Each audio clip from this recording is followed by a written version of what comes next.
Early one evening in September of 1974, a small twin-engine plane sailed down onto a runway at Sao Paulo's Congonhas airport and taxied to a hangar where a limousine stood waiting.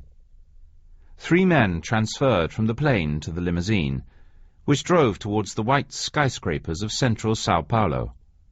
Some 20 minutes later, on the Avenida Ipiranga, the limousine stopped in front of Sakai, a temple-like Japanese restaurant.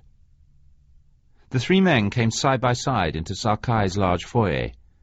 2 of them, in dark suits, were bulky and aggressive-looking, one blonde and the other dark-haired. The 3rd man, striding between them, was slimmer and older, in white from hat to shoes, except for a lemon-yellow necktie. "My name is Aspiazu," he announced in Portuguese, harshened by a slight German accent. "A private room is reserved for me." He looked to be in his early 60s, and had cropped grey hair, vivid and cheery brown eyes, and a neat grey hairline moustache.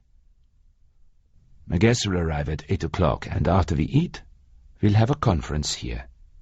"Yes, senor."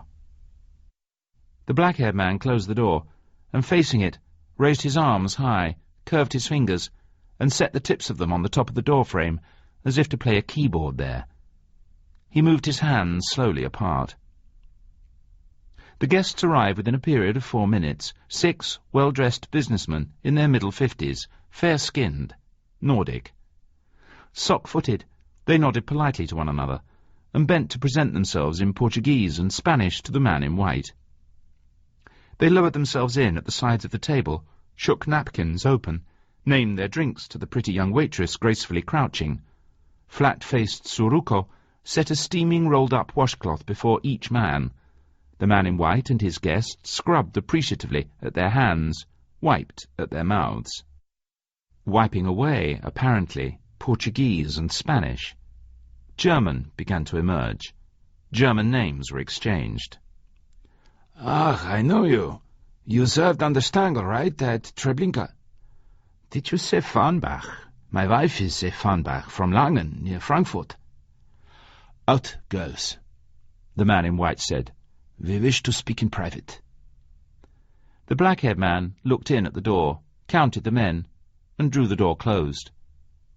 The man in white put his snifter of brandy aside and said, "Let's get down to business now, boys. 94 men have to die on or near certain dates in the next 2.5 years. 16 of them are in West Germany, 14 in Sweden, 13 in England, 12 in the United States, 10 in Norway, 9 in Austria, 8 in Holland, and 6 each in Denmark and Canada. The first is to die on or near October 16th, the last on or near the 23rd of April, 1977. Their deaths are the final step in an operation to which I and the leaders of the organization have devoted many years, enormous effort, and a large part of the organization's fortune.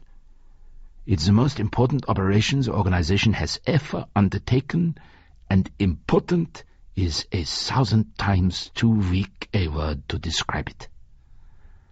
The destiny of the Aryan folk, to hold sway over the Slavs and Semites, the black and the yellow, will be fulfilled if the operation succeeds. It's a holy operation you're taking part in." The men looked at one another silently, awed. "You'll be leaving Brazil with new identities as traveling salesmen," he said, "and you'll have ample funds for 2.5 years. You have from 13 to 18 assignments each, but a few of them will already have died of natural causes. They are family men, stable, civil servants mostly. Farnbach, you'll be traveling in Sweden, with 14 customers for your fine imported merchandise." Farnbach, taking the sheet, leaned forward. "All of them elderly civil servants," he said, "and by killing them we fulfill the destiny of the Aryan race." The man in white looked at him for a moment. "Was that a question or a statement, Farnbach? Because you and all of you were chosen for this operation on the basis of your unquestioning obedience as well as your other attributes and talents. No, Funberg, I am sure it was a statement, and in that case I have to correct it slightly. By killing them, you prepare the way for the fulfillment of the destiny, etc. It will come, not in April 1977 when the 94th man dies, but in time. Only obey your orders. The 8 in Lower Germany and 9 in Austria make 17 for Sergeant Mundt. Mundt, round-faced, crop-headed, grinned as he waited for the sheets to reach him. When I'm in Austria, I'll take care of Yakov Lieberman while I'm at it. Yakov Lieberman, the man in white said, has already been taken care of by time and ill health, and the failure of the bank where he kept his Jewish money. He's hunting for lecture bookings now, not for us. Forget about him. Oh, of course, said Mundt. I was only joking. And I'm not. Does that cover everything? Tsuruko bowed and thanked the signor. Tucking the folded bills down into the waist of her kimono, she slipped past him and hurried to the serving table, putting the leaning cover onto a rice bowl beneath the table. With both hands she brought out the wide, flat, red-lacquered bowl, zigzagged her way through the guests, and shouldered a swing door open. She carried the bowl down a narrow flight of stairs lit by wire-strung bare bulbs, and into a steamy kitchen. Within the red bowl, a black and chrome tape recorder lay, the sprockets of the cassette smoothly turning. Tsuruko hovered a hand above the buttons, frowned indecisively, and lifted the recorder from the bowl and set it on a napkin. She folded the napkin sides up around it, opened a door, and went out into an areaway. "Are you there?" she called softly. "Signor Hunter?" A figure hurried from the side of the passage, a tall, lean man with a shoulder bag. "You do it?" "Yes," she said. "It's still going. I couldn't think which button turns it off." Good, no difference." He was a young man. His fine-featured face and crinkly brown hair caught the door's light. "You are a big helper to me," he told Tsuruko, fitting the recorder into his bag. Reaching to his hip, he brought out a wallet and opened it towards the light. 200 cruzeiros. Many thanks." He gave her hand a squeeze, and turned and went long-legging into the passage. He listened for about 5 minutes. Then he stopped, rewound, and started again. Then he paced as much as the room allowed, shaking his head and scratching the back of it, trying to figure out what to do. There was only one thing to do, he finally decided, and the sooner the better, never mind the time difference. He brought the recorder over to the bed, found the card with the name and number on it, tucked it under the phone, picked up the handset, and asked for the long-distance operator. "Be home, please, Mr. Lieberman." A phone rang, and was picked up. "Ja," as clear as round the corner. "Mr. Lieberman?" "Ja, it's Barry Curler. I came to see you in August. Wanted to work for you? Barry Curler from Illinois." "Barry Curler, I don't know what time it is in Illinois, but in Vienna it's so dark I can't see the clock." "I'm not in Illinois. I'm in Sao Paulo, Brazil." "That doesn't make it lighter in Vienna." I'm sorry, Mr. Lieberman, but I've got a good reason for calling." "Don't tell me, I'll guess. You saw Martin Bormann in a bus station." "No, not Bormann. Mengele. And I didn't see him, but I've got a tape of him talking. In a restaurant." Silence. "Dr. Mengele?" he prompted. "The man who ran Auschwitz. The Angel of Death. He had half the SS there, and he's sending them out to kill 94 men. Just a minute. Begin at the beginning. What are you doing in Sao Paulo?" "You wouldn't take me on, so I figured I'd come down here on my own. I nosed around, and a couple of days ago I spotted Horst Hessen. At least I thought I did. I wasn't sure. But anyway, I began tailing him, and today I follow him to this fancy Japanese restaurant, and he goes upstairs to a private party.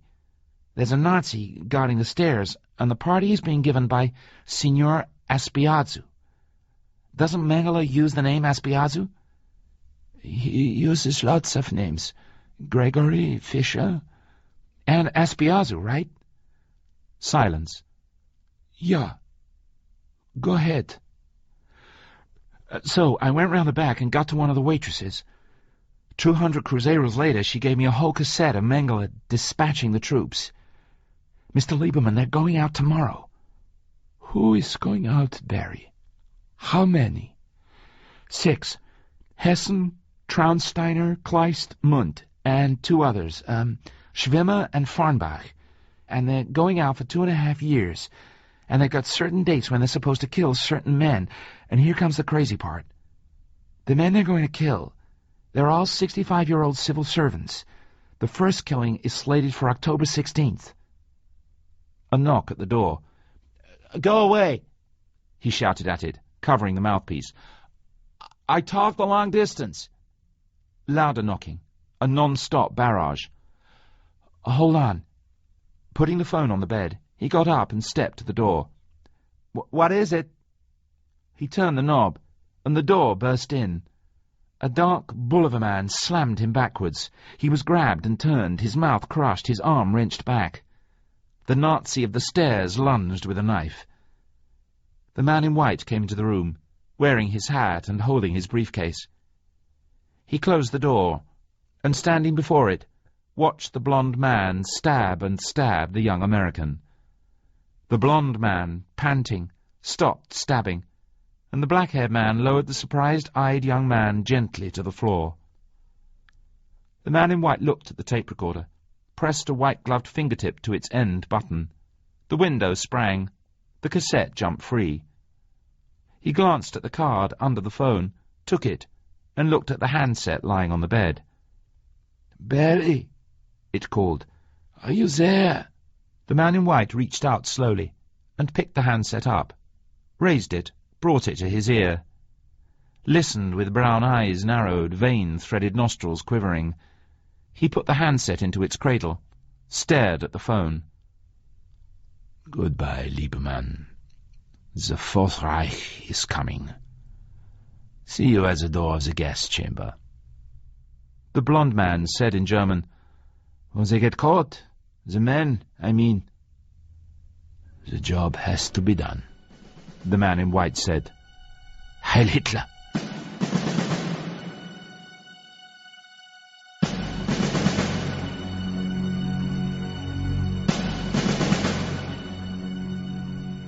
The Burg Garden, with its pond and its Mozart monument, its lawns and walks and equestrian Emperor Franz, is near enough to the Vienna offices of Reuters, the international news agency, for correspondents and secretaries to bring their lunches there in the milder months of the year. Monday, October the 14th, 1974, was a cool and overcast day, but 4 Reuters people came to the garden anyway. They settled themselves on a bench, unwrapped sandwiches, and poured white wine into paper cups. The wine pourer was Sidney Bainan, Reuters' senior Vienna correspondent. As he stood the bottle on the bench beside him, he saw Yakov Lieberman, shambling towards him, in a brown hat and an open black raincoat. During the preceding week or so, Bainan had received word several times that Lieberman had called and wanted him to call back. He hadn't done so and felt doubly guilty. Once because Lieberman, in his peak years, the time of the Eichmann and Stangl captures, had been the source of some of his best copy, and once because the Nazi hunter made everyone feel guilty. "Hello, Yakov, it's good to see you. Sorry, I haven't called you yet. I was in and out of Linz all last week." "Sit down. I heard you were in hospital." In, out. Lieberman shrugged, and turned his weary brown eyes on Bainan. "I had a very crazy phone call," he said.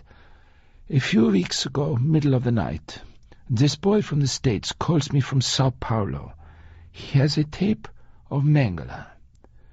You know who Mengele is, don't you?" "One of your wanted Nazis, isn't he?" He was the chief doctor at Auschwitz, Lieberman said. the angel of death. He did thousands of experiments on children, twins, trying to make good Aryans through the genes. It's all in my book. He went home to Germany after the war, but his name began to come up in the trials, so Odessa got him out and into South America. Since 1959, he lives in the jungle, on the Brazil and Paraguay border. He has an army of bodyguards and Paraguayan citizenship, so he can't be extradited. Lieberman paused. So, the boy has a tape. Mengele in a restaurant sending out former SS men to Germany, England, Scandinavia and the States to kill a bunch of 65-year-old men. Crazy, yes? And it's a very important operation. Bainan smiled. Did you actually hear this tape? Lieberman shook his head. No. Just when he's ready to play it, there's a knock at the door, bumping and thumping, and a little later the phone is hung up. The boy said the first killing will happen the day after tomorrow, but he didn't say where. Will you have your office in London send you clippings or reports from their other offices of men 64 to 66 years old, murdered or dying in accidents? Bainan frowned, poked at his glasses, and looked his doubts at Lieberman. It wasn't a hoax, Sidney. And if he was right, then it's something very big. Bainan nodded. How many killings are there to be altogether? Lieberman looked at him.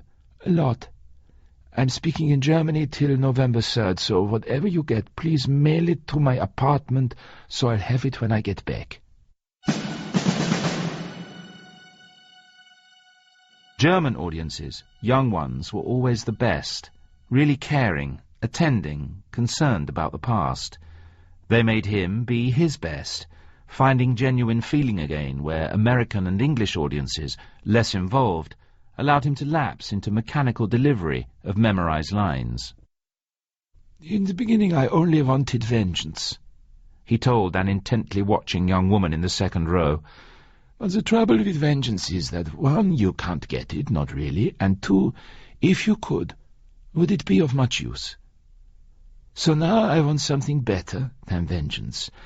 I want remembrance.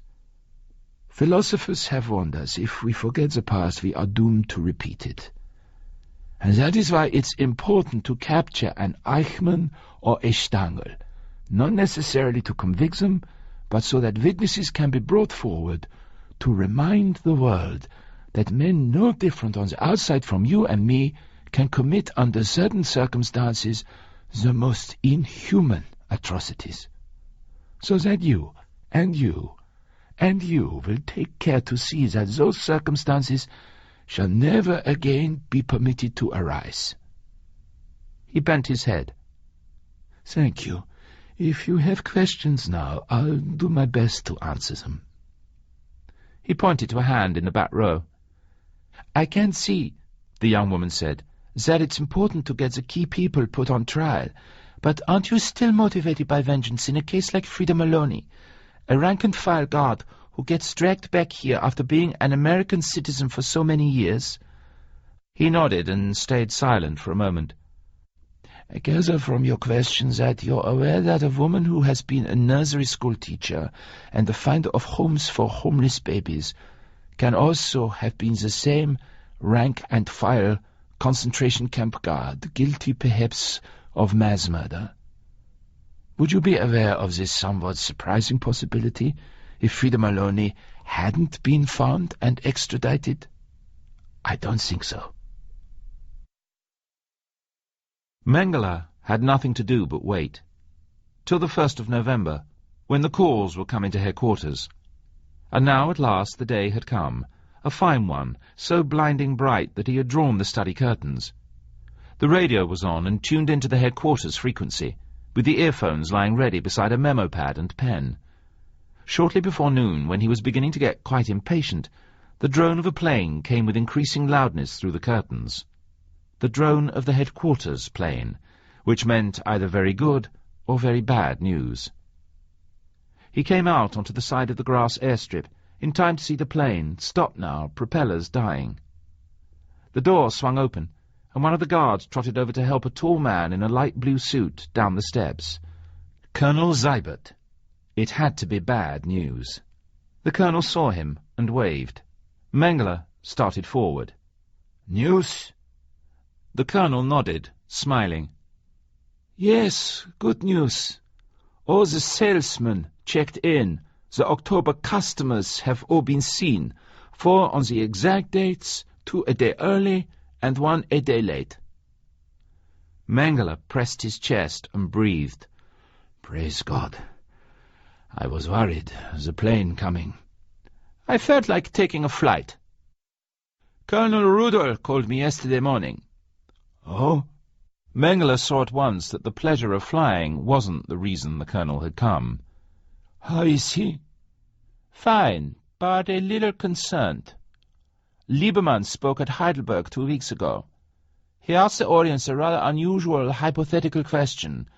Why we, you and us, would want to kill 94 65-year-old civil servants.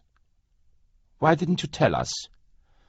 Frankly, Mengele said, I was afraid you would want to postpone, in case Lieberman got an investigation going.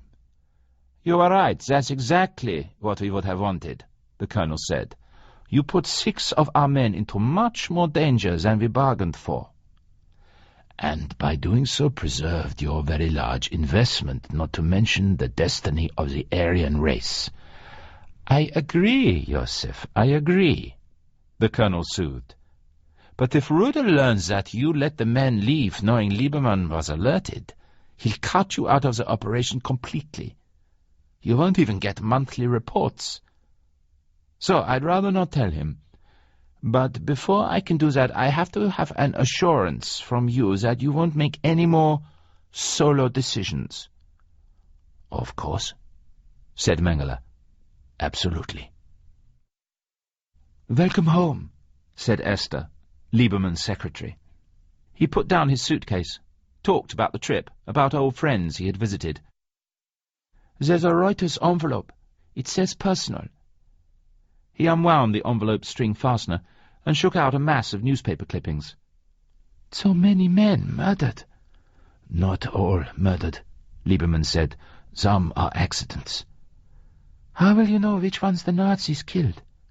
I won't, he said. I'll have to go look. Farnbach pulled his gloves on, turned up his fur collar. Sweden wasn't as cold as he'd feared, but it was cold enough. Thank God this was his northernmost assignment. Brazil had made an orchid of him. Sir. His shoulder was tapped. He turned, and a man offered an identity card on his palm. Detective Inspector Lofqvist. May I have a word with you? We can walk while we talk. Fine, said Farnbach. I'm going to take a look at the waterfall. You're German, aren't you? Yes, Farnbach said. My name is Bush. I'm a salesman. There's nothing wrong, is there, Inspector? No, I just like to keep an eye out for foreigners. Nothing to worry about. The man's upturned nose and pointy chin reminded Farnbach of a captain he had served under in the SS, one who had begun interrogations with this disarming, nothing to worry about. Later had come the accusations, the torture. Your German's very good. Is that why you like speaking with us, to get a chance to use it? I don't speak to all Germans, Lofqvist said. Only former corporals who've put on weight and call themselves Bush instead of Farnbach. Farnbach stopped and stared at him. My God! Captain Hartung! How in the world did you wind up here and a detective? It's no great story. After I was captured, I escaped from the internment camp and got over by ship. Now what about you, Farnbach? How did you become Herr Bush, the salesman? I'm not Herr Bush, Farnbach said sourly. I'm Signor Parish of Porto Alegre, Brazil. I'm up here on a job for the Comrades organization, working with Dr. Mengele to fulfill the Aryan destiny. He turned away and strode up the path. But this is marvelous, Farnbach. We aren't beaten. What's going on? Can you tell me? Would it violate orders to tell an SS officer? Farnbach came out onto a small balcony of jutting rock, and grasping its iron railing with both hands, gazed at a broad sheet of shining water that sheared down torrentially at his left. I'm here to kill a schoolteacher, Lundberg, on Saturday. You won't have any trouble. I'll point Lundberg out to you. I'm on duty on Saturday, but I'll switch with one of the other men, no problem. Farnbach shook his head. It isn't Lundberg. He lunged. Gloved hands pushed black-leathered chest. The captain fell backwards over the railing, pulled his hands free of his coat and scooped armfuls of air. Turning feet overhead, he dropped away towards the foaming basin far below. Farnbach leaned over the railing. And it doesn't have to be Saturday, he said.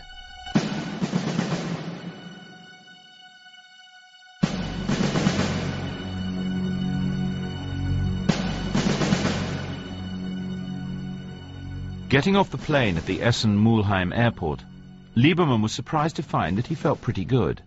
Not great, no, but not rotten either. And rotten was the way he had felt the other 2 times he had set foot in the Ruhr. Hitler's armory, this place had been, and its pall of smoke had seemed like a mark of wartime guilt. Almost 2 months ago he had listened to Barry Curler's wild story from Sao Paulo and felt Mengele's hatred assailing him. And now, finally, he was taking action, was going into Gladbeck to ask questions about Emil Doring, 65, until recently on the staff of the Essen Public Transport Commission. Was there a reason why Mengele and the Comrades organization should have wanted him dead? If 94 men really were to die, there was a chance that Doring had been the first of them. A straightforward accident, Chief Inspector Haas said. It was a whole section of third-floor wall that came down on him. The insurers have already reached an agreement with the widow. If there were any suspicion of murder, you can be sure they wouldn't have been in such a hurry. Could you give me Frau Doring's address and telephone number? Lieberman said. Then I'll be on my way. The door opened to the extent of its short, tight chain, and a boy looked out, pushing dark hair aside from his forehead. He was 13 or so, gaunt and sharp-nosed. Is this Frau Doring's apartment? Yes. The boy was a grandson, Lieberman supposed, or maybe, since Frau Doring was so much younger than Doring had been, a son. Whoever he was, the boy held a hand out for Lieberman's hat, and he went in.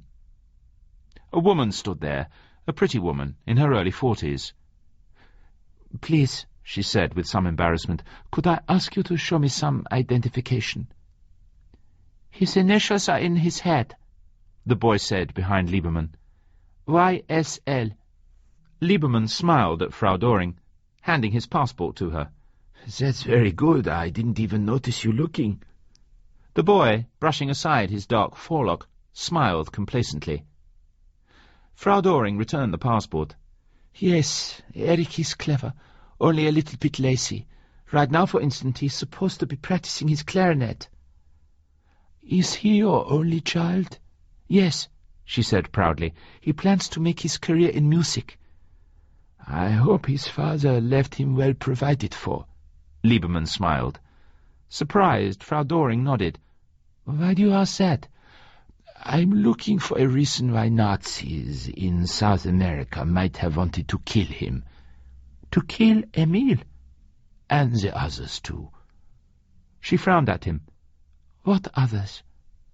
The group he belonged to, in different countries. Her frown grew more puzzled. Emil didn't belong to any group. I don't understand this, Frau Doring said. Emil wasn't murdered. He might have been, Lieberman said. You are wrong, she said. Believe me, Nazis would have liked Emil. He was anti-Jewish, anti-Catholic, anti-freedom, anti-everything and everyone except Emil Doring himself. Lieberman rubbed the back of his neck. Would you like me to tell you who really killed him? He looked at her. God, to set free a stupid little farm girl after 22 years of unhappiness, and to give Erich a father who'd help him and love him, instead of one who called him names. That's right, he called him fairy and imbecile, for wanting to be a musician and not a safe, fat civil servant. Do Nazis answer prayers, Herr Lieberman? No, that's God's business. And I have thanked him every night since he pushed that wall down on Emil. Lieberman was observed leaving the apartment where Doring, our first man, lived. Over. Swallowing back the sourness that was churning up into his throat, Mengele pressed the mic button and said, "Then we'd better take care of him right away, Colonel, just to be safe. You agree, don't you? Over." "We'll consider the possibility very carefully," said the radio. "I'll let you know as soon as there's a decision." "We'll certainly take your feelings into account, Joseph. Over and out." Mengele took the earphones off, put them down and switched the radio off. He went from the study and walked down to the river to think. He thought of Yakov Lieberman going into the men's homes, and of Colonel Seibert and the rest of the organization brass facing a necessity and calling it a possibility, and of his decades-long devotion to the noblest ideals, the pursuit of knowledge and the elevation of the best of the human race that might be robbed of its ultimate fruition by that one nosy Jew and that handful of weaseling Aryans. On an impulse he turned aside and pushed his way into the overgrown path to the factory, that path down which he and the others, all of them dead now, alas, had trooped so cheerfully on those long-ago mornings, over 10 years ago. He looked about at the dormitory, and up through its broken roof at treetops, and stars that came and went among them, and, maybe not, at his Führer, watching him. "I won't fail you," he promised. He looked about, at the place where so much, so gloriously much, had already been accomplished, and glaring, said aloud, "I won't!"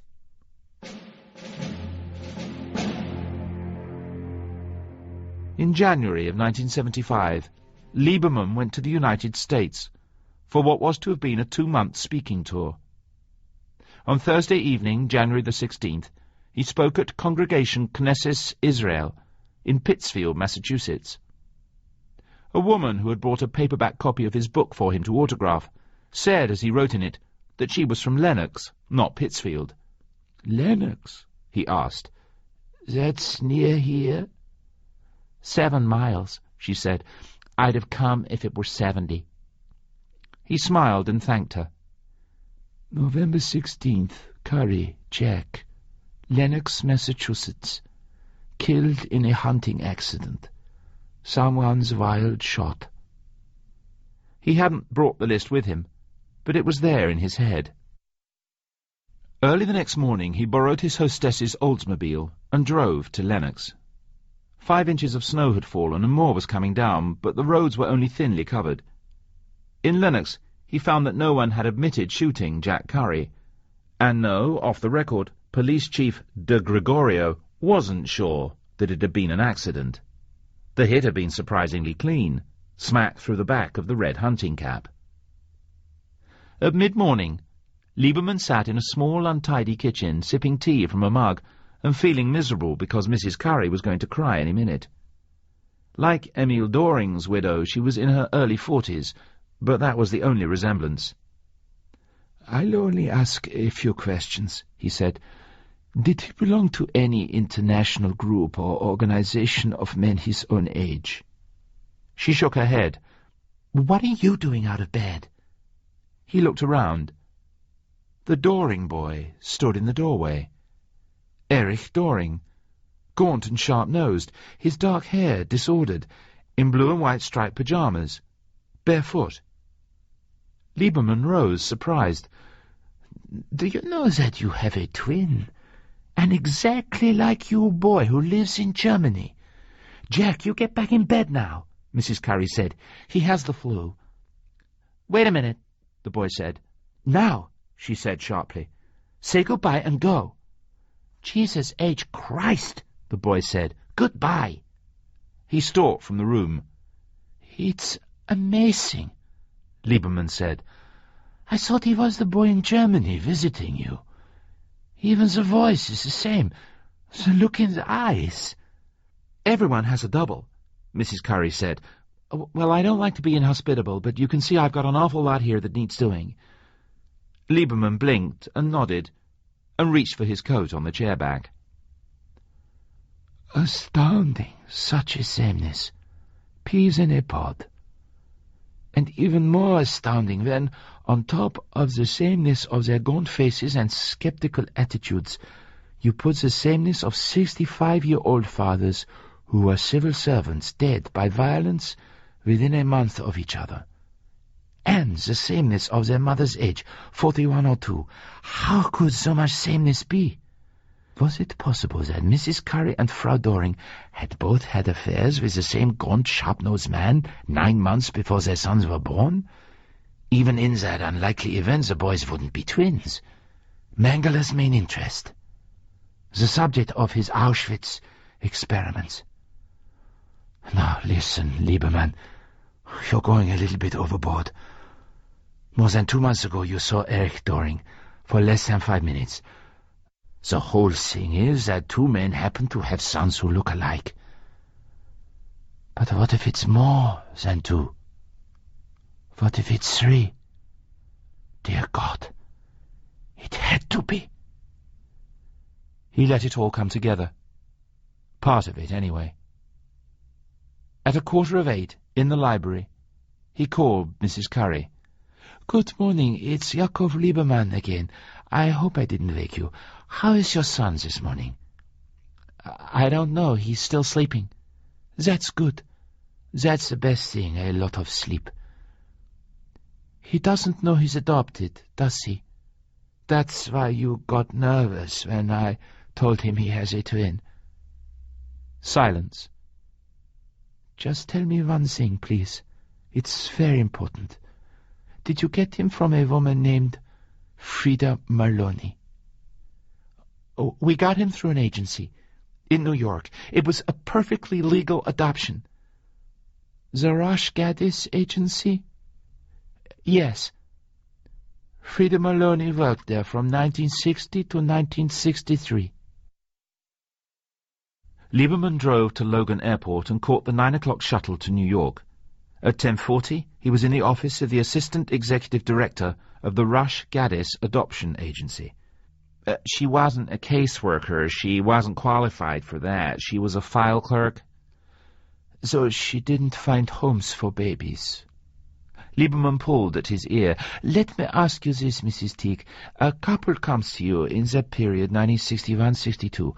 He is a civil servant, steady job. She's about 28 or 29, and he's 52. What chance is there for them to get a baby from you?" "None whatsoever," Mrs. Teague said. "We don't place where the husband's that old." "And the applications that were turned down," Lieberman said, "they were filed maybe by Frida Maloney?" "By her or one of the other clerks." "Thank you." Lieberman stood up with his briefcase. "You helped me very much." At a telephone booth across the street from the Guggenheim Museum, he called Mr. Goldwasser at the lecture bureau. "I have some very bad news. I have to go to Germany. I may have to stay there a while." "You mean you're canceling the rest of the tour?" "I have to go. I wish I didn't." He took a taxi out to Kennedy Airport and exchanged his return ticket to Vienna for one to Dusseldorf.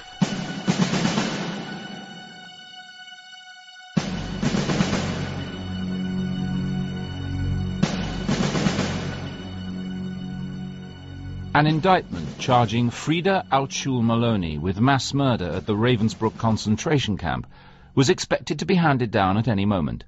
So when, on Friday, January the 17th, 1975, Yakov Lieberman presented himself at the offices of Frau Maloney's attorneys, Zweibel and Fassler of Dusseldorf, he wasn't accorded a warm or even room temperature welcome.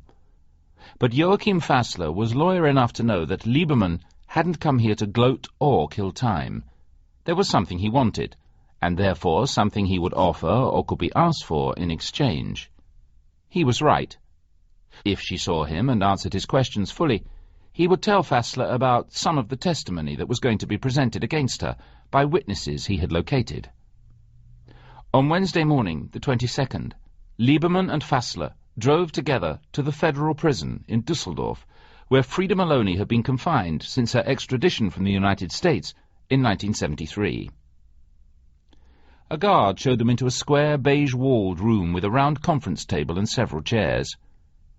The door opened, and Frida Maloney came in. An ordinary, middle-aged woman, on the small side, greying hair combed up at the sides, curls on top. In the prison dress she might have been an overworked chambermaid or waitress. Some day, he thought, I would like to meet a monster who looks like a monster. Frida Maloney sucked at her lower lip, glanced towards Fassler, looked at Lieberman again, said, "I don't mind talking about the baby business. I made a lot of people very happy. It's nothing I'm ashamed of." She folded her hands on the table, looked at Lieberman. "A man from the organization got in touch with me," she said, "in 1960. Willy was the only name he gave me. They wanted me to get a job with an adoption agency. Rush Gaddis called me in, and they hired me. What I did there was go through the mail and the files looking for applications where the husband was born between 1908 and 1912, and the wife between 1931 and 1935. The husband had to have a job in the civil service, and both of them had to be white Christians with a Nordic background. Between Christmas 1960 and the end of summer 1963, when it ended and I left, this is what would happen. Willy would call me. He'd say, "See if the Smiths in California want one in March or whatever month, usually 2 months away. Ask the Browns in New Jersey, too." So I would call the Smiths and the Browns. A former neighbor of theirs told me they wanted a baby. I would say, were they still interested? Almost always they were. She looked challengingly at Lieberman. Not just interested, overjoyed. The women especially. I told them I could get a healthy white infant a few weeks old with New York State adoption papers. But first they had to send me complete medical reports, and they'd also have to agree never to tell the child it was adopted. A few weeks later, I'd get a call. Smith is no good. Brown can have it on March 15th.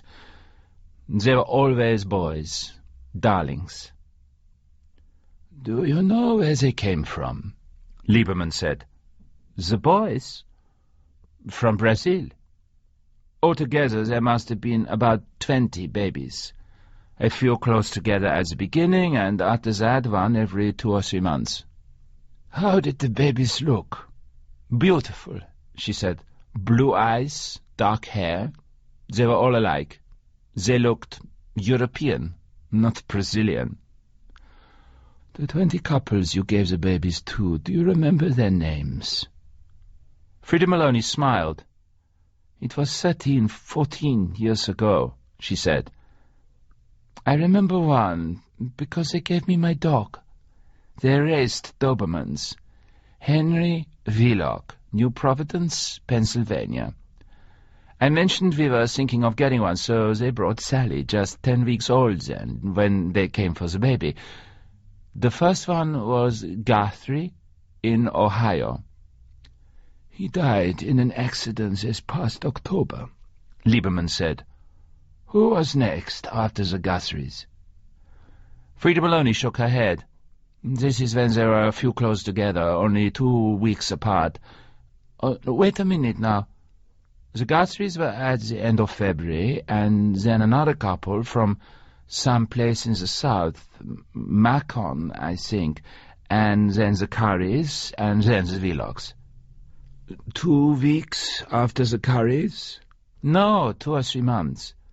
After the first 3, they were spread out." Lieberman looked at Frida Maloney. "When is your dog's birthday?" She looked blankly at him. Do you know? He asked her. Yes, she said. April 26th. He went back home to Vienna. The Guthries and the Currys got their babies about 4 weeks apart, he told Esther. At the end of February and the end of March 1961, and Guthrie and Curry were killed 4 weeks apart in the same order. The Whelocks got their baby around July 5th. This I know because they gave Frida Maloney a 10-week-old puppy that was born on April 26th. What?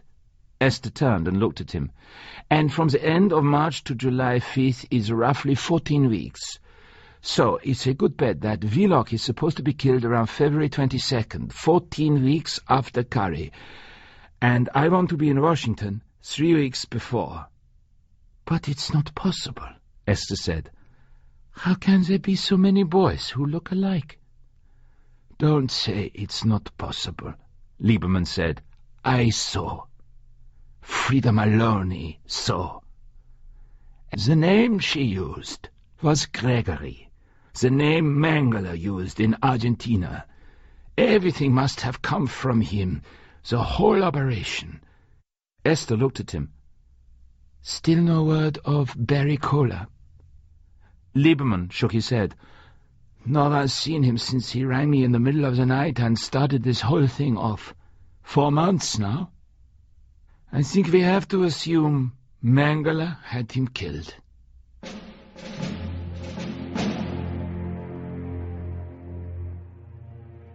On Friday evening, January the 31st, Mengele was using the name Mengele. He had flown with his bodyguards to the island of Santa Catarina, where in the ballroom of the Hotel Novu Hamburgu, decorated for the occasion with swastikas, the Sons of National Socialism were holding a dinner dance. What excitement when Mengele made his appearance, and how happy and healthy he looked. And why not? Tomorrow he would put 4 more ticks on the chart, and be more than halfway down the first column. 18. He sat on the dais, was toasted most eloquently, and turned his attention to the ravishing blonde on his right. Last year's Miss Nazi, as she turned out to be, and small wonder. While he was dancing with Miss Nazi, Farnbach danced close and said, "May I present my wife, Ilse, sweetheart, Herr Dr. Mengele." Mengele stopped dancing, stared at him and said, "You're supposed to be in Christianstadt, getting ready to kill Oscarson. Traitor!" He flung himself at Farnbach and grabbed his thick neck, pushed him backwards through dancers, strangling him. Hands pulled at Mengele, women screamed, the music splintered and died. "This man is a traitor!" he shouted at all of them. "He betrayed me! He betrayed you! He betrayed the Aryan race!" "They called me back," Farnbach said. "You're lying!" "No!" Farnbach cried. "Everyone's back!" Mengele stared at him, swallowed. "Why?" he asked. I don't know," Farnbach told him. "I don't ask questions. I do as I'm told." He called Zeibert's private number. "This is Mengele. I just saw Farnbach." Silence, and then, "Damn it. I was going to tell you in the morning. It's Lieberman. He saw Frida Maloney last week. She must have told him the whole story of her end of things." "Why couldn't they simply have killed Lieberman when they had the chance?" "The whole thing has become too risky. It's going to end up putting the organization in the limelight, and so would Lieberman's murder. 17 of the men are dead. This means, according to your figures, that we can be sure of 1 or even 2 successes." "What if my figures are wrong? What if the chance isn't 1 out of 10, but 1 out of 20, or 30, or 94? Where are we then?" "Look," said Seibert, "if it were up to me, I would kill Lieberman regardless of the consequences and go on with the others. I'm on your side." "That's very comforting," Mengele said. "Good night." He hung up. Esther had her hat and coat on and 1 foot out of the door when the phone rang. An operator, with a call for Yakov from Sao Paulo. Esther told her Herr Lieberman was out of town. The caller, in good German, said he would speak to the lady. "Yes," Esther said. "My name is Kurt Kohler. My son Barry was—" "Oh, yes, I know Herr Kohler. I'm Herr Lieberman's secretary, Esther Zimmer. Is there any news?" "Yes, there is. And it's bad news. Barry's body was found last week." Esther groaned. "I'm so sorry." "Thank you. He was stabbed, and then dumped in the jungle. From a plane, apparently. I thought Herr Lieberman would want to know." "Of course," said Esther. "I'll tell him." They took Barry's wallet and passport, of course. Those filthy Nazi pigs. But there was a piece of paper in his jeans that they overlooked. It looks to me as if he wrote down some notes while he was listening to that tape recording, and there's a great deal here that I'm sure Herr Lieberman can make use of. Could you tell me where I can get in touch with him?" "Yes, he's at Heidelberg tonight. I've got the number right here." "Tomorrow he'll be back in Vienna?" asked Kurt Kohler. "No, he's going to Washington from there." "Oh, well, perhaps I ought to call him in Washington. Where will he be staying?" "At the Benjamin Franklin Hotel," said Esther. "Oh, thank you. "And he'll be there—" "His plane lands at 6:30, God willing. He should be at the hotel by 7 or 7:30 tomorrow night," said Esther. "Thank you, Fräulein Zimmer." Mengele hung up, picked up his brown suitcase, and got on the shorter of the 2 lines at the Pan Am ticket counter. He had brown hair combed to the side and a full brown moustache, and was wearing a padded neck brace. So far it seemed to be doing its job of making people avoid his eyes.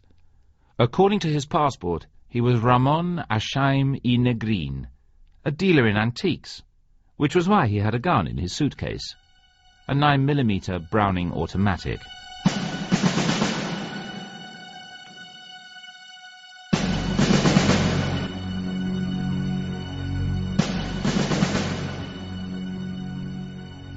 The professor of biology at the University of Heidelberg, whose name was Nürnberger, bent back his pinky. "Identical appearance," he said, and bent back his next finger. "Similarity of interests and attitudes." The last finger. "The placement with similar families. This is the giveaway. You put these together and there's only one possible explanation. Dr. Mengele was apparently a good 10 years ahead of the field. The others, English and Americans for the most part, didn't begin until the 50s and still haven't worked with a human over." "Excuse me," Lieberman said, "but I don't understand what you're talking about." Nürnberger looked surprised. "Mononuclear reproduction. The breeding of genetically identical copies of an individual organism. Have you studied any biology at all?" "A little," Lieberman said, "about 45 years ago." Nürnberger smiled. "That's just when the possibility of it was first being recognized by Haldane, the English biologist. He called it cloning." "This can be done?" "It's been done. With frogs, a far simpler procedure." "Could Mengele have done it with humans in the early 60s? Nürnberger shrugged. "The theory was already known. All he needed was the right equipment, some healthy and willing young women, and a high degree of microsurgical skill. But it's pointless to talk about whether or not he could have done it. If what you've taught me is true, he obviously did do it. The fact that the boys were placed with similar families proves it. If I wanted to make another Edward Nürnberger, it wouldn't be enough simply to scrape a bit of skin from my toe, pluck a nucleus from a cell, and go through that whole procedure I described. That would only be part of the job. I would then have to find a suitable home for baby Edward. He would require a mother who is very religious and a father who drinks too much, so that there's constant fighting between them. These people would have to treat the boy like their own, and furthermore, would have to separate 2 years later. Lieberman nodded. To shape the boys. Exactly, Nürnberger said. Mengele lost his father when he was a certain age, so the boys must do the same. Lieberman sat silently for a moment. Mengele has brown eyes. Well, he can't have been the donor himself if the eyes don't match, Nürnberger said. At any rate, you know now why those men are being killed. Lieberman stood, ashen and beaten-looking, his glasses hanging from the hand at his side. The donor has to be alive, yes? No, not necessarily, Nürnberger said. With a single hair from Mozart's head, someone with the skill and equipment. Lieberman shook his head. Not Mozart. Hitler. His father was a civil servant. He died at 65. When the boy was 13. God in heaven.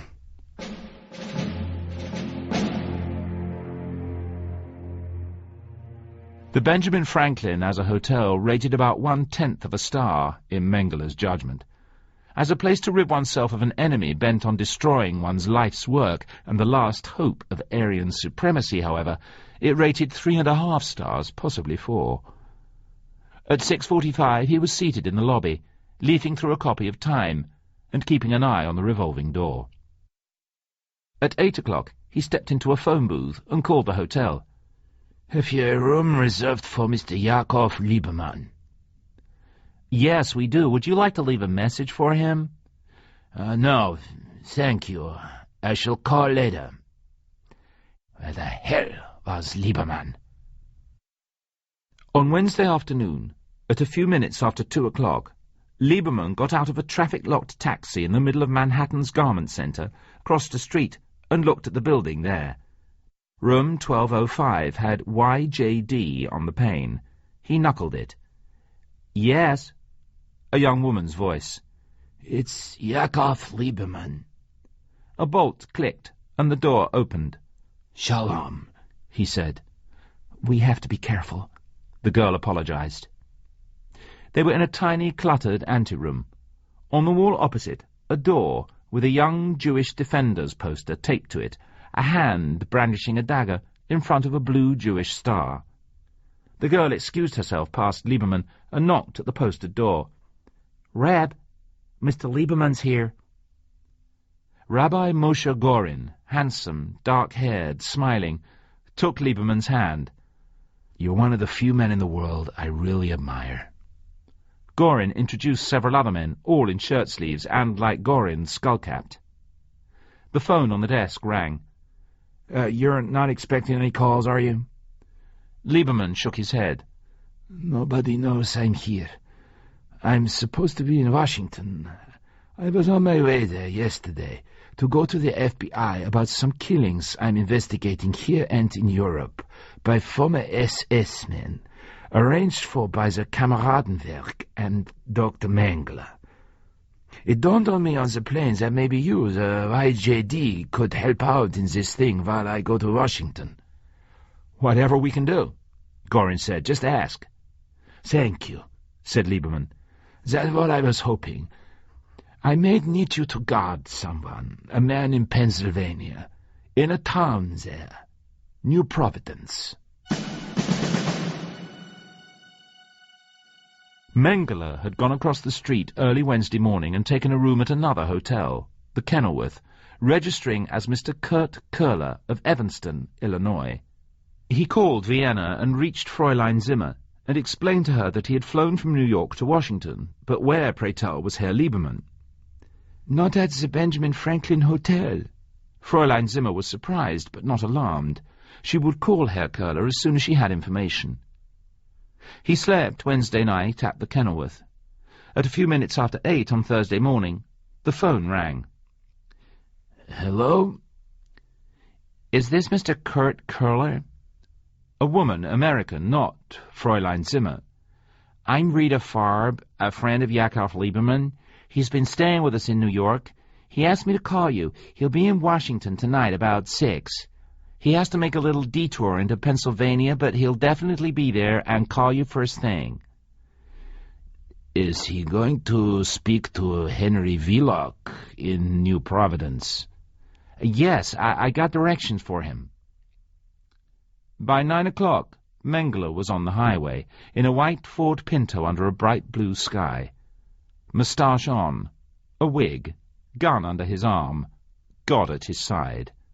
Driving at the 55-mile-per-hour speed limit, he would reach New Providence almost an hour before Lieberman.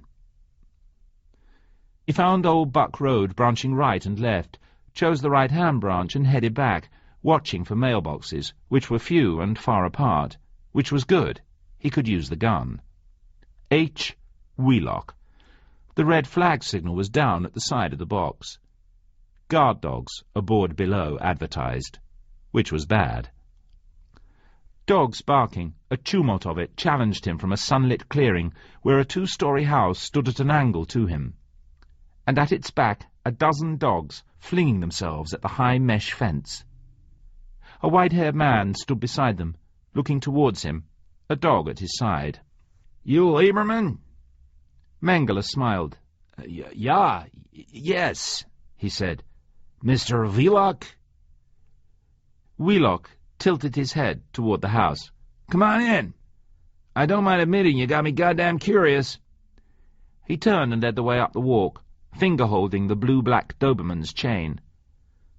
Wonderful protection, Mengele said. Dogs like these. Tear the throat out of anyone who looks cross-eyed at me. Mengele came in and closed the door. Easy, boys, Wheelock said. It's a friend. Now, why is a Nancy coming for me? Smiling, Mengele said, You know, it's very hard for me to talk with... He gestured at the Dobermans. Just sit down and talk. They'll get used to you. Mengele sat on a sofa. One Doberman pushed his sleek black head between Mengele's knees, sniffing towards his crotch. Mr. Wheelock, I'm sure these dogs are perfectly trained, but the fact is I'm very uncomfortable when a dog is in the room with me, and to have 4 of them present, well, this is a nightmare for me. Well, you should have said so right off the bat, said Wheelock. Come on, boys. He pointed the Dobermans through a doorway by the sofa and closed the door. I'll tell your story quickly, Wheelock said. I don't like to keep them cooped up in there too long. I'll come directly to the point, Mengele said. But first, I should like to lend you a gun, so you can defend yourself. Got a gun, Wheelock said. A Luger, and 2 shotguns and a rifle. This is a Browning, Mengele said, taking the gun from its holster. Raise the hands, he said, wagging the gun's barrel upward. Wheelock got up, his hands folded across the top of his head. Well, I don't care a doodly squid about Jews and Nazis, he said. Good, said Mengele. But nevertheless, I should like to put you someplace where you can't give Lieberman a signal. Is there a cellar? Sure, Wheelock said.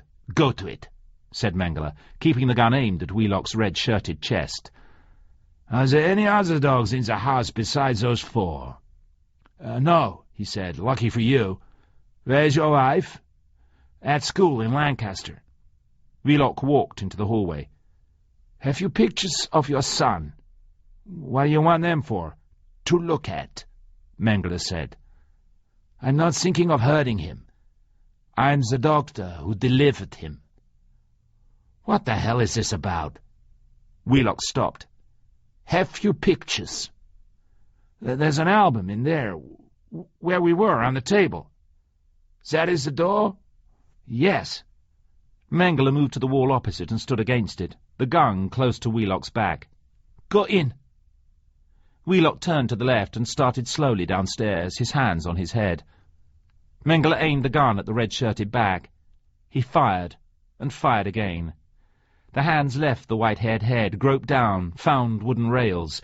Mengele fired another deafening shot. The hand slipped from the rails, and Wheelock toppled forward. Mengele went out into the hallway. The dogs were barking wildly. "Quiet!"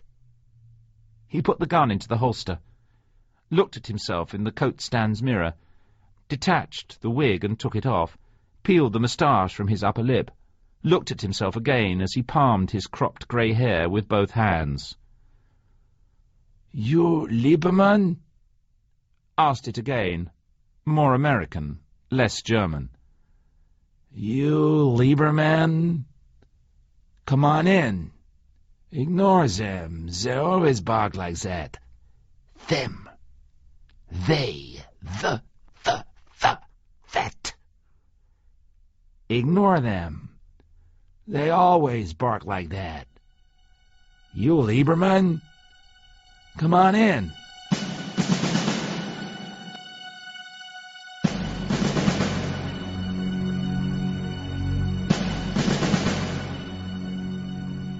The door had a knocker, a dog's head of iron. It was old and tight. The knocks weren't very loud. Lieberman waited a moment, and the door opened, and a smaller man than he expected, with cropped grey hair and vivid and cheery brown eyes, looked at him and said, "You Lieberman? Come on in." Wheelock was friendlier than he had been on the phone, but something in the way he spoke ran counter to the friendliness. "Sit down and tell me why a Nazi is coming to get me. I have to admit I'm goddamn curious." Curious. The R slightly roughened. That was what was bothering him. Friendly Henry Wheelock was mimicking him, shading his American speech with a hint of a German accent. Nothing broad, just the hardly at all roughening of the R's, the slightest dart of a V inside the W's. "To explain this, Mr. Wheelock," he said, "I have to go into personal matters regarding your son and his adoption. There is a Nazi going about in this country, a former SS man, killing the fathers of the boys adopted through a woman called Frida Maloney, killing them in the same order as the adoptions, and the same time apart. You're the next one, Mr. Wheelock, soon, and there are many more after." Wheelock shook his head in amazement. "The fathers of the boys are being killed? But why?" Perfect pronunciation this time. Dear God, of course. Not mimicry at all, intended or unintended, but a real accent like his own, being suppressed. "I don't know," Lieberman said. And the shoes and the trousers of a city man, not a country man. The hostility coming from him, the dogs closed away so as not to annoy. "All these killings are taking place, and you don't know the reason?" But the killers were in their 50s, and this man was 65, maybe a little less. Mengele. Impossible. He was in Brazil and wouldn't dare come north. He shook his head at no, not Mengele. A gun came out from behind the album cover. "Then I must tell it to you," the man holding the gun said. Lieberman looked at him, darkened and lengthened his hair, gave him a thin moustache, filled him out and made him younger. Yes. Mengele. The hated, the so long hunted. Angel of death. Child killer. "Heaven forbid," Mengele said in German, "that you should die in ignorance. I want you to know exactly what's coming in 20 years or so. Do you know what I saw on television at 1 o'clock this morning? Films of Hitler. At a moment when I was severely depressed, virtually suicidal. If that wasn't a sign from heaven, there's never been one. He's alive. He allowed me to take half a liter of his blood and a cutting of his skin on the 6th of January 1943 at the Wolf's Lair. It was then that he gave me the position and facilities I required to begin the pursuit of my goal. Do you really think my work at Auschwitz was aimless insanity? Lieberman got up, and a gunshot roared, stepped around the sofa, reaching. A gunshot roared, another. Pain in his chest flung him against hard wall. Dogs barked loud. The brown wood door thumped and quivered. He reached for its glass diamond knob, and wincing in pain, he twisted, pulled. Black dogs drove Mengele into a spread-legged side-sprawl on the settee. Teeth bared, eyes wild, sharp ears back. The gun fell from his fingers. Lieberman slid all the way down the wall and, wincing, sat on the floor, watching the Dobermans threatening Mengele. The dogs snarled, not moving. "Kill!" Lieberman bellowed, and the pain ripped his chest, tore it apart. Mengele's eyes watched him. "Away," he said, softly and warily. "Off. No more gun. Away. Good dogs." The Doberman snarled, not moving. "So you've accomplished nothing, Jew," he said. "The Fourth Reich is coming. Whatever happens, I win. 18 of them have lost their fathers when he lost his. And at least one of the 18 will grow to manhood as he grew, become who he became." Footsteps on the porch. The front door opened. The boy stood in the doorway, gaunt and sharp-nosed, dark-haired. He looked at Lieberman, looked at Mengele and the Dobermans back and forth, pale blue eyes wide, pushed his dark forelock aside with a mitten. "Sheesh. Mine dear boy," Mengele said, looking adoringly at him. "My dear, dear boy. You cannot possibly imagine how joyous I am to see you standing there, so fine and strong and handsome. Will you call off these dogs? They're under the mistaken impression that I, not that vicious Jew over there, am the one who came here to do you harm." The boy looked uncertainly at him. "Where's my father?" he said. "I don't know," said Mengele. "I suspect that since he had a gun that I succeeded in taking away from him, he may have done away with your father. Call the dogs off, and we'll look for him." Lieberman wagged a finger, trying to catch the boy's eye. The boy looked at Mengele. "Ketchup," he said. The Dobermans turned and came jumping and hurrying to him. "We better call the police," said the boy, frowning. Mengele sat gazing at him. "Yes, we must. Do a favour for me, mine. Bobby, dear. Take the dogs and go into the kitchen and get me a glass of water. I shall call the police, and then I'll look for your father." The dark forelock fell aslant the boy's forehead. "Is that your car in front?" "Yes," Mengele said. The boy looked sceptically at him. "The one in front has a bumper sticker about Jews not giving up any of Israel. You call him a Jew." "And so he is," Mengele said.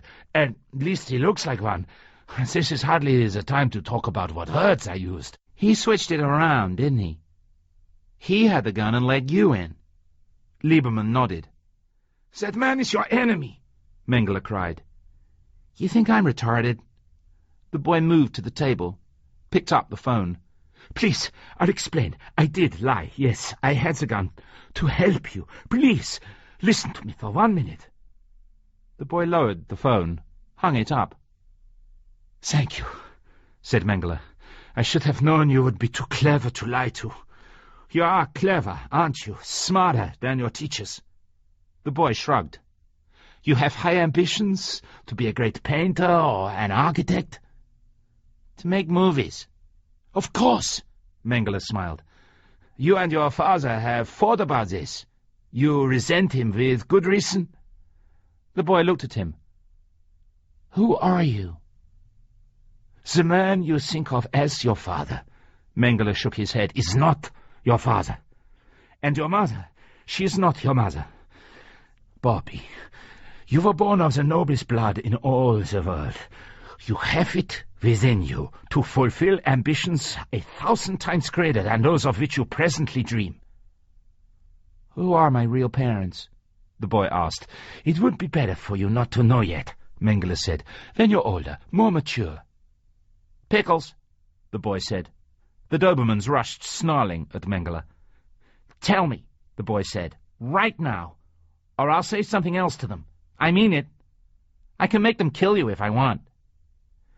You're the living duplicate of the greatest man in all history, Mengele cried. Who? The boy challenged. Mengele stared at him over the heads of the snarling Dobermans. Adolf Hitler. You know what? You're the biggest nut I ever met. Mustard, he said. The Dobermans leapt. Mengele flailed, cried out. Lieberman looked, winced. Off, the boy said finally. Lieberman looked up at him, pointed at the phone. If I call the police, are you going to tell them what I did? The boy said. Lieberman shook his head. The boy put out his hand. Shake? He brought his hand up, shook the boy's hand, as little as possible. He was really weird, the boy said. Lieberman closed his eyes.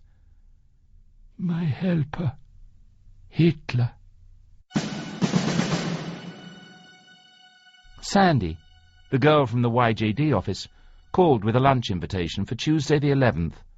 Smilkstein's, a restaurant on Canal Street. When the waiter had cleared the table and gone downstairs, Rabbi Gorin spoke. There are 94 boys, he said, who have to be killed. I know what you're going to say, Yakov. We shouldn't do it. They're boys, said Lieberman. No matter what their genes are. This was Mengele's business, killing children. Should it be ours? Yakov, if one becomes Hitler, just one, my God, you know what we've got. We not only have the right to kill them, we have the duty. Brace yourself, said Lieberman. I flushed the list down the toilet. It's the right thing to do, believe me. Gorin pulled in breath, his fists clenched.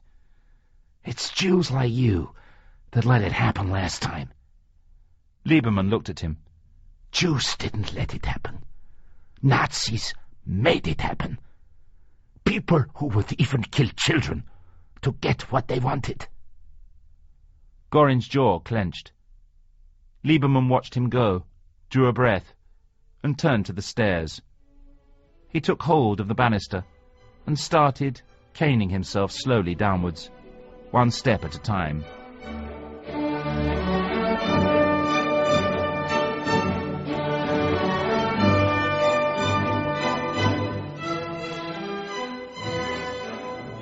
A hand dipped a brush, black-inked over penciled lines. The boy worked carefully, making a stadium, vast, domed, circular. He put a television camera up at the top of the dome, aimed a few more spotlights at the man, lifted up his arms, gave little dot mouths to the nearer, bigger people, so they were cheering, telling the man how good he was, how much they loved him. He bent his sharp nose closer to the paper. His forelock fell. He squinted his pale blue eyes. He could hear the people roaring, a beautiful, growing love thunder that built and built and then pounded, pounded, pounded. Sort of like in those old Hitler movies.